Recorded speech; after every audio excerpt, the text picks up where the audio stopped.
name is Liam, and this happened 2 summers ago at the house I bought when I was 29 in a suburb outside of Nashville, Tennessee. I want to give you some context about the property before I get into what happened because the layout matters. The house sat on a corner lot, larger than most in the neighborhood, which was the main reason I bought it.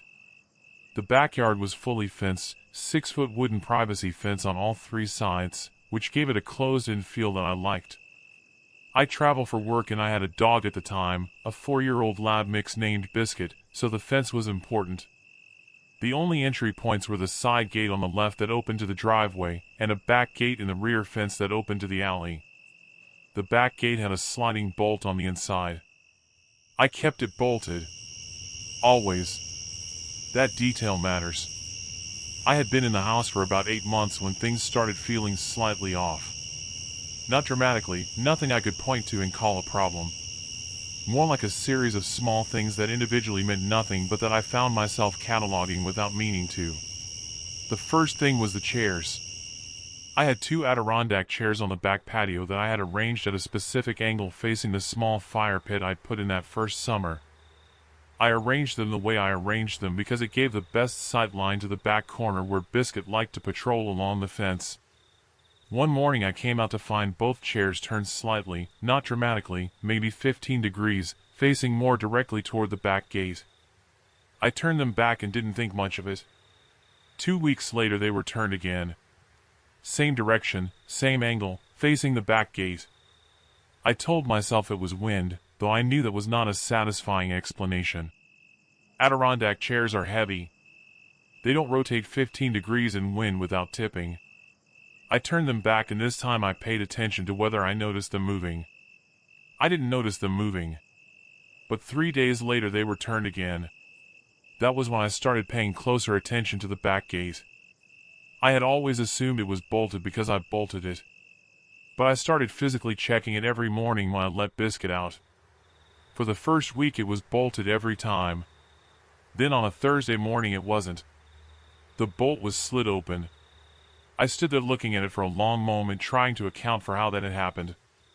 I was the only person with access to the backyard. Biscuit could not operate a sliding bolt. The gate opened inward, which meant it could not have been pushed open from the alley side without the bolt being disengaged first from inside. Someone had been in my backyard. Someone who had come in through the back gate and gone out the same way, sliding the bolt open from inside and apparently not re-engaging it when they left. I checked the yard carefully. Nothing was missing. Nothing was disturbed. The chairs were in the position I had last put them in. Biscuit sniffed the perimeter with more focus than usual, but that could mean anything. I installed a security camera that weekend. Not a full system, a single camera mounted under the back porch eave with a wide angle that covered most of the yard including the back gate.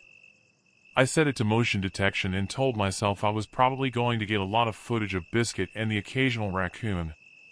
For 2 weeks the camera caught nothing unusual. Biscuit, a possum on a Tuesday night, a neighborhood cat that somehow got over the fence. I started to relax. I figured the gate had been a one-time thing, maybe I'd forgotten to bolt it, maybe the bolt had slid on its own somehow. I went back to using the backyard the way I had before. Fire pit on Friday evenings when I wasn't traveling, coffee on the back porch in the mornings, letting Biscuit run. Then on a Friday night in late July I was outside by the fire pit alone. It was around 10:30. I had a beer and I was just sitting there watching the fire when Biscuit, who had been lying near my feet, suddenly stood up and oriented toward the back left corner of the yard. Not barking, just standing completely still, staring at the corner where the left fence met the back fence. His ears were up and his body was still in a specific way that meant he was tracking something with full attention. I looked toward the corner. I couldn't see anything. The fire gave me a circle of light and the corners of the yard were in shadow. I called Biscuit's name. He didn't look at me. He stayed oriented toward that corner for about 30 seconds and then slowly sat back down, still watching. I didn't think much of it. Possum. Raccoon. Something in the alley on the other side of the fence. I went inside about 20 minutes later and put Biscuit to bed. The next morning I checked the camera. There was a motion trigger at 10:47 p.m. I pulled up the footage. The camera showed the yard clearly, the fire visible in the foreground, my chair, the back gate. In the back left corner, in the shadow where the two fences met, there was a figure. A person, standing completely still against the fence. Not moving. Just standing there in the corner of my backyard watching me sit by the fire. I sat there and watched the footage twice before I fully processed what I was looking at. The figure was there for the entire duration of the clip. The motion detection had triggered on Biscuit standing up, which meant the person had been in that corner before the clip started. They were there when Biscuit stood up.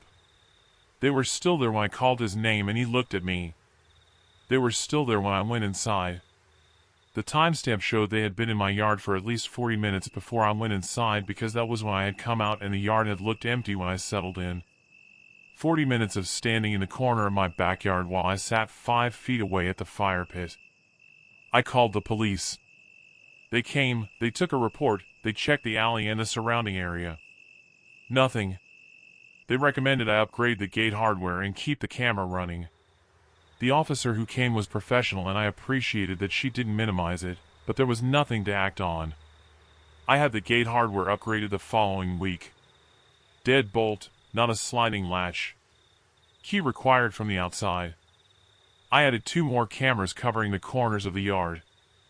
I kept running the fire pit on Friday evenings because I refused to let it change my routine, but Biscuit came inside with me after that, no more nights on the patio alone.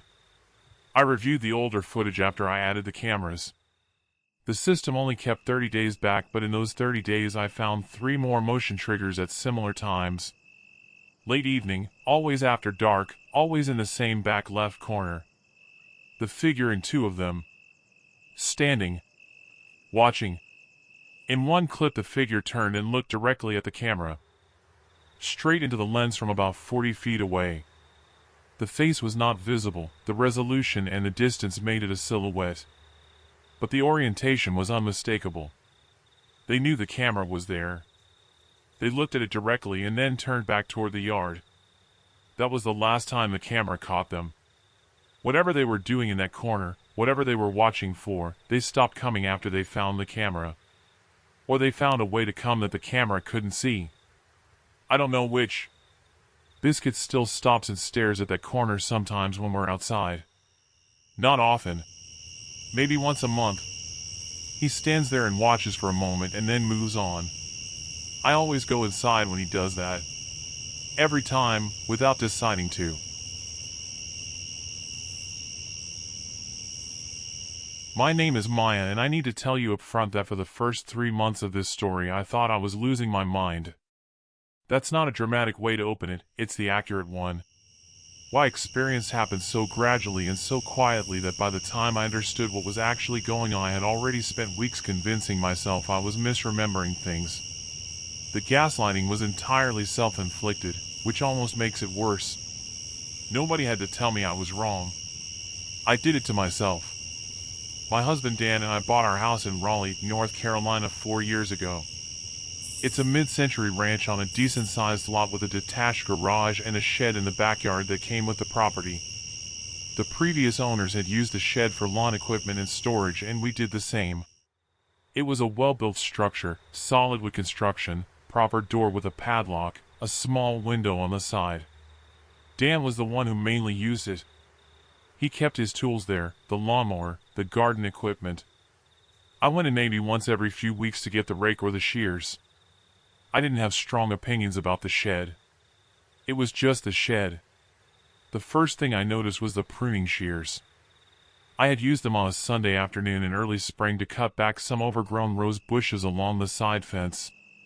When I finished I put them back on the shelf where they always lived, second shelf from the top, right side, blades folded.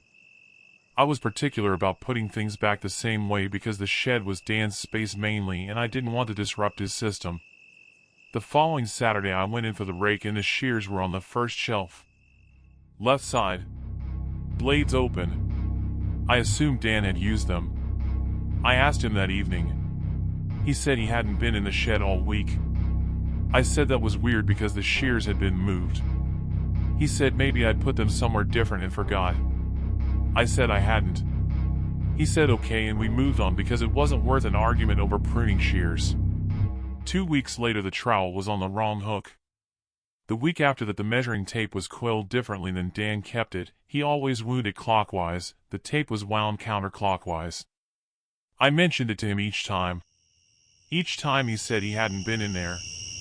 I started to feel like either I was misremembering or he was using the shed and forgetting, which wasn't like him, but it was the only explanation that made sense. Then I started noticing the smell. The shed had a particular smell: old wood, motor oil, the cedar blocks Dan kept in there to deter moths. Familiar. Consistent. On a Thursday evening in April I went in to get the garden hose adapter and there was something else underneath the usual smell. Not dramatic, not overwhelming, just present. Cigarette smoke. Old and faint, like the smell that clings to clothing after a long night in a bar. Neither Dan nor I smoke. We never have. I stood in the shed for a moment just smelling the air. Then I checked every corner, every shelf. Nothing obviously wrong. Nothing out of place beyond the usual slight wrongness I'd been noticing for weeks. I went and told Dan. He came and stood in the shed and said he could smell it too. We looked at each other and had the first conversation we'd been avoiding for 2 months, that something was off with the shed and neither of us had a good explanation. Dan suggested a neighbor might have been coming in. The padlock was a basic model, the kind that could be shimmed open by someone who knew what they were doing. He ordered a new lock that week, a heavy-duty keyed lock, and changed it out over the weekend. For 2 weeks after the lock change, nothing felt different. The smell didn't return. The tools stayed where we put them. I started to think the new lock had solved whatever the problem was. Someone had found a way in, had been using the space, and now couldn't access it anymore. Then Dan checked the window. He had gone in one morning to get the mower and noticed the window latch was not fully engaged. He called me out to look at it. The window was the kind that tilted inward at the top, an older design, a simple lever latch. The latch was not fully closed. Not thrown open, just not seated all the way, enough that the window could be pushed inward from outside with moderate force. We had not opened that window. We never opened that window. Dan installed a security camera inside the shed that afternoon. Pointed at the door. Wide angle. Motion activated. He didn't tell me until it was done, and I remember feeling a specific kind of relief. Not that we had found an answer, but that we were no longer pretending the question didn't exist. The camera caught someone on the third night. The footage showed the shed door opening at 2:14 in the morning. The light inside was enough for the camera to capture a person entering, male, medium build, moving with complete familiarity through the space.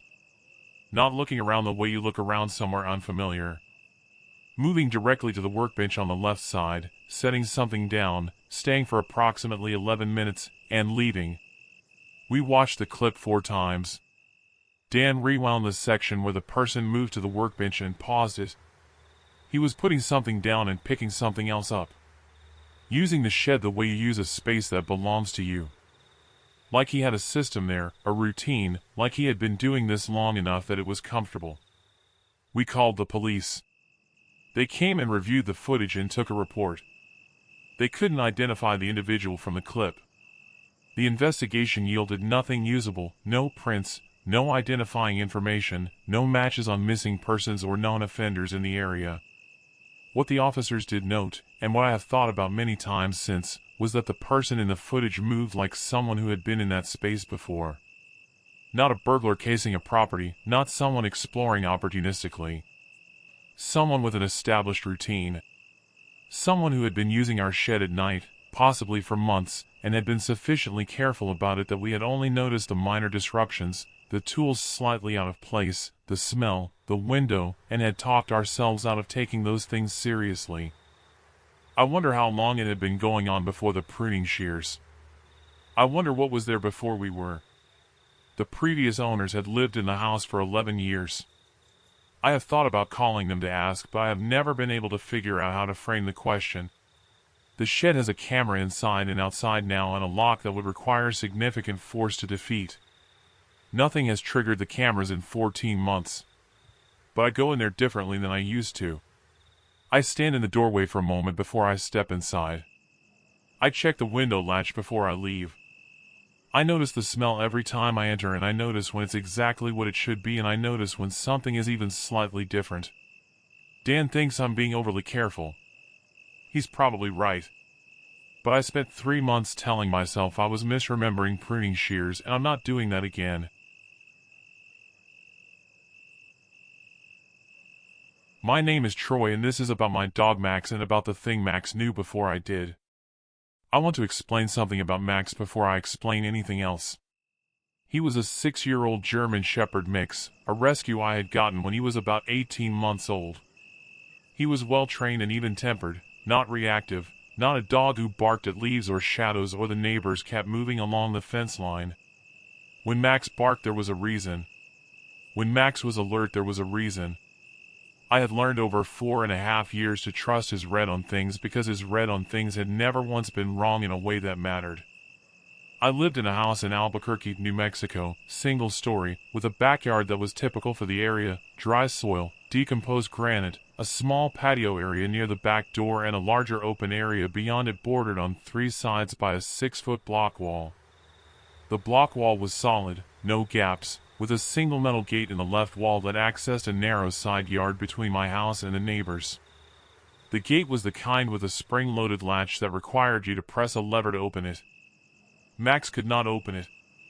I am certain of this because I watched him try many times out of what appeared to be pure stubbornness. The behavior started in November of the year before last. Max had a routine in the backyard that was consistent to the point of being predictable. He would exit the back door, patrol the perimeter along the base of the walls, left wall, back wall, right wall, then settle in a spot in the center of the yard that caught the morning sun. He had done this every morning for 4 years without variation. In November, he started stopping at the back right corner. Not stopping briefly, stopping completely, oriented toward the corner, standing at full attention. The first time it happened, I called his name and he looked at me and then looked back at the corner and then after a long moment finished his patrol. I walked over to the corner and checked the base of the wall. Dirt. Some decomposed granite.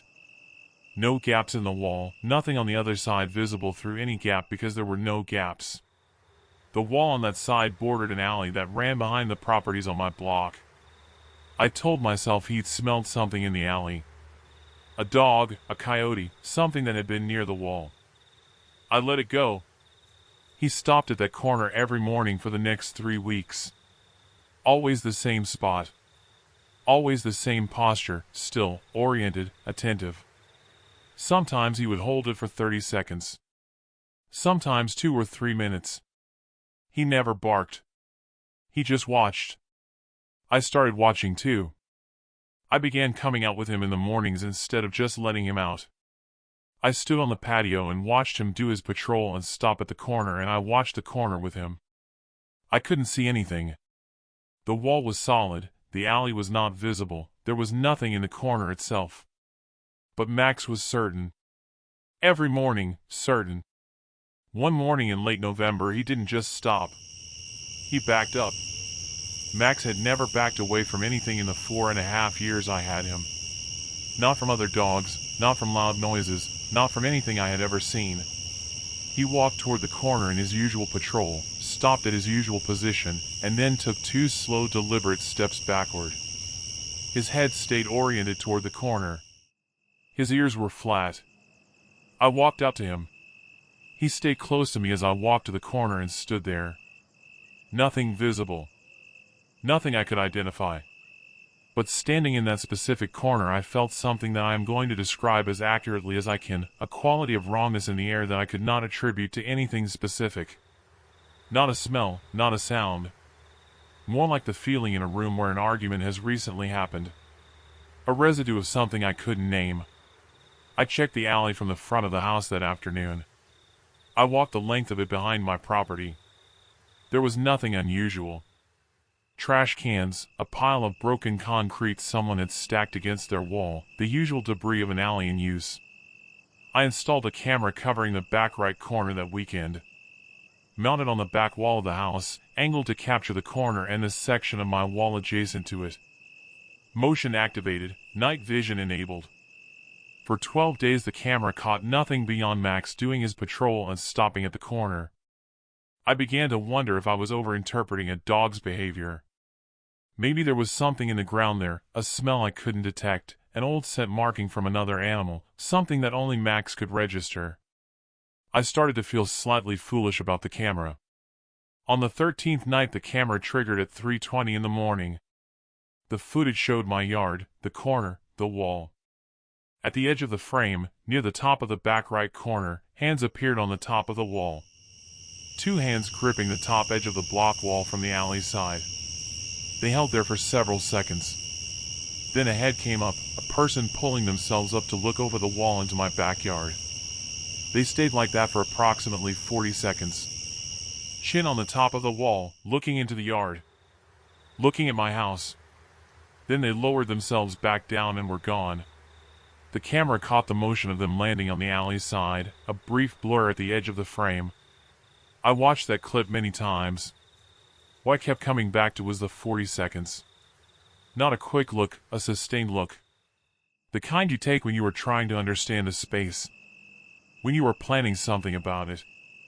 When you are trying to decide whether a space is going to work for whatever you are working toward. I called the police. Gave them the footage. They increased patrols on the alley for a few weeks. Nothing further was found. I added cameras covering the alley's side of the wall. I added a motion-activated light on the corner. I told my neighbor on the alley side property about the footage and he installed his own light as well. Max still pauses at that corner sometimes. Less often than before, maybe once every 2 weeks instead of every morning. When he does I come out and stand with him and we look at the corner together and after a moment he moves on and I move on and we go back inside. I have thought about what the person was looking at during those 40 seconds. What they were seeing when they looked over that wall into my yard. Whether they were looking at the house or the yard or just taking inventory of the space. Whether they came back after I stopped catching them. I don't know the answer to that last one. The cameras have not triggered on anything human since. But Max tells me things I can't always verify and Max has never once been wrong about what matters. Some nights I look at that corner from the patio before I go inside. Not because I expect to see anything. Just because it has become part of the routine, checking the corner before locking the door, the way you check something you've learned to keep track of.